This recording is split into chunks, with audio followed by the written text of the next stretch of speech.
கர்த்தருடைய நாம் மகிமைப்படுவதாக. நான் உங்கள் சகோதரி மெஸ்ஸி தவராஜ். கர்த்தர் இன்றைக்கு நமக்கு தருகிற வசனம் எரேமியா 30:11. உன்னை ரட்சிப்பதற்காக நான் உன்னோடே இருக்கிறேன் என்று கர்த்தர் சொல்கிறார்.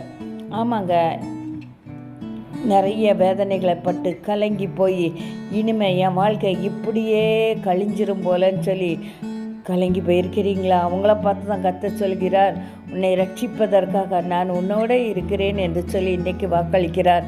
வசனங்கள்லாம் கேட்க நல்லா தான் இருக்குது, ஆனால் வாழ்க்கையில் ஒன்றுமே நடக்கலையேன்னு சொல்லி கலங்கி கொண்டு இருக்கிறீங்களா? கலங்காதீங்கங்க, விசுவாசித்து இந்த காரியத்தை நம்ம பெற்றுக்கொள்வோம்.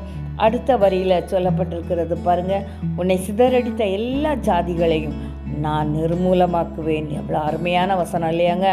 உங்களை இந்த நிலைமைக்கு ஆளாக்குன ஒவ்வொருத்தரையும் கர்த்தர் நிர்மூலமாக்குவேன் என்று சொல்லி இன்றைக்கு வாக்கு கொடுக்கிறார். விசுவாசித்து இந்த வசனத்தை நம்ம வாழ்க்கையில் பெற்றுக்கொள்வோம். சங்கீதக்காரனை எப்படியாய் கர்த்தர் ரட்சித்தாருங்கிறது சங்கீதம் 91 சொல்லப்பட்டிருக்குது பாருங்க. அவன் 14 வசனத்தில் வாசிக்கச்சல, அவன் என்னிடத்தில் வாஞ்சியாக இருக்கிறபடியால் அவனை விடுவிப்பேன், என் நாமத்தை அவன் அறிந்திருக்கிறபடியால் அவனை உயர்ந்த அடைக்கலத்தில் வைப்பேன், அவன் என்னை நோக்கி கூப்பிடுவான், நான் அவனுக்கு மறு உத்தரவு அருளி செய்வேன், ஆபத்தில் நானே அவனோடு இருந்து அவனை தப்புவித்து அவனை கனப்படுத்துவேன், நீடித்த நாட்களால் அவனை திருப்தியாக்கி என் ரட்சிப்பேன் அவனுக்கு காண்பிப்பேன். எப்படி சொல்லப்பட்டிருக்குது பார்த்தீங்களா? கடைசி மட்டும் அவருடைய ரட்சிப்பை தாவீது ராஜாவுக்கு தந்த தேவன் இன்றைக்கு உங்களுக்கும் எனக்கும் அவருடைய ரட்சிப்பை கடைசி மட்டும் தர காத்து இருக்கிறார். வந்து இறங்கி இருக்கிறார், நம்ம அருகே நிற்கிறார். கலங்காதீங்க. ஒரு சகோதரி மிகுந்த வேதனைக்கு மத்தியில் கஷ்டப்பட்டாங்க. பில்லி சூனிய கட்டு ஒரு பக்கம், நோய், வறுமை, இப்படியாய் கஷ்டப்பட்டாங்க.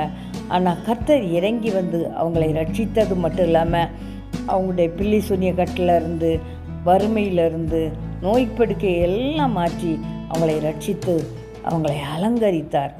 அதே போல் இன்றைக்கு உங்களை என்னையும் கூட ரட்சிக்கும்படியாக கர்த்தர் வந்திருக்கிறார். அவருடைய கருத்தில் நம்முடைய வாழ்க்கையை ஒப்பு கொடுப்போம். கலங்காதீங்க. நம்ம இப்படியே நம்முடைய வாழ்க்கை முடிஞ்சிடாதுங்க. எல்லாவற்றுக்கும் ஒரு முற்றுப்புள்ளி உண்டு. தொடக்கம்னு ஒன்று இருந்தால் அதுக்கு முடிவுன்னு ஒரு காரியம் உண்டு. அதனால் கலங்காதீங்க. உங்களை என்னை ரட்சிக்கும்படியாக இன்னைக்கு கர்த்தர் இறங்கி வந்திருக்கிறார். கலங்காதீங்க. இந்த வார்த்தையை நீங்கள் விசுவாசித்து பெற்றுக்கொள்ளுங்க. காரணம் இல்லாமல் அந்த வார்த்தை வராதுங்க. மிகுந்த ஜபத்தோடு ஒவ்வொரு வீடியோவை நான் எடுக்கிறேன். அந்த வீடியோவில் கர்த்தர் எப்படியாவது ஒரு அற்புதம் நடக்கணும்.